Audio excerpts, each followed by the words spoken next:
It's more urgent than ever to find ways to sustain a peaceful coexistence.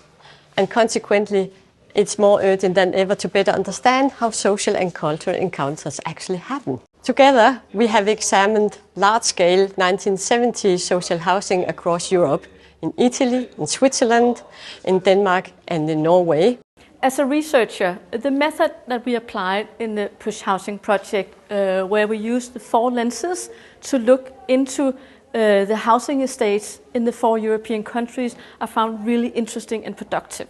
It allowed us to, case by case, go really deep into looking for specific phenomena in how public spaces were activated, utilized, and also transformed.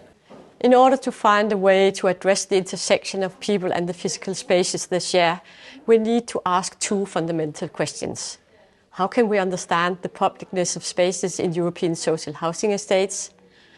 And how can we bring that framework of understanding the publicness of spaces into work?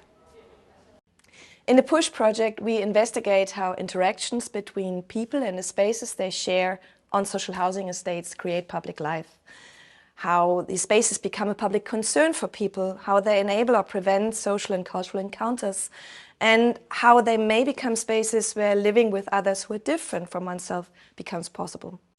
Democracy always involves people interacting.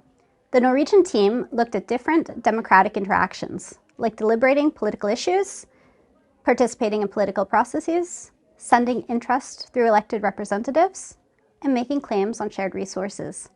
And we use a heritage perspective to better understand how spaces that were meant for specific social encounters have evolved over time, and how publicness and privacy have been negotiated locally. So in this way, the long-term history of specific sites of publicness can help us to discuss their future. From a practitioner's view, as someone working in public administration in a municipality, one of my takeaways from this project and this final conference is the importance of understanding how public spaces are used. In large-scale housing, in social housing, what is particularly important is a destigmatizing approach that is really looking closely actually at the potentials and the realities on site, what already exists, also in the richness and the variety of existing forms of publicness. And of course also maintenance and care of existing places where people do encounter, but also of the renewal of places are very important. From a pragmatic and empirical point of view, the one we applied to develop our methodology, there is no such a divide between formal and informal practice. There is only a reshuffling of people and things and practices in reality that can allow us to understand how the micro of laws and ideas about public space are developing in the micro dimension of housing estate. Throughout the course of the project, we have made a series of exhibitions to share and debate preliminary findings with different audiences, and in this way to drive the project forward. And it was really exciting and super productive to use exhibitions as an exploratory space to debate what architecture does, could do and should do in social housing spaces.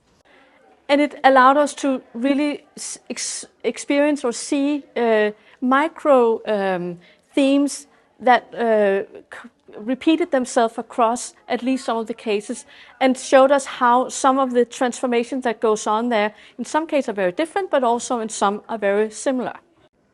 The concept of publicness contributed a spatial dimension, such that we could examine both how spaces spark democratic interactions into being and how democratic interactions shape spaces, always questioning who is involved together in acting. And I find that this method for collective knowledge production, together with researchers from different disciplines, practice partners outside of academia and concerned people on the ground, could be explored and applied much more in the future. Local committees with residents and politicians make sure that local voices are heard in matters related to the local community. These processes are important in a social sustainability perspective, and a means to strengthen local democracy at the most local level. And this is exactly what the PUSH project has set forward today, And today we are showing the outcome of this 3-year research project funded by and part of the EU HERA program, Public Space, Culture and Integration in Europe.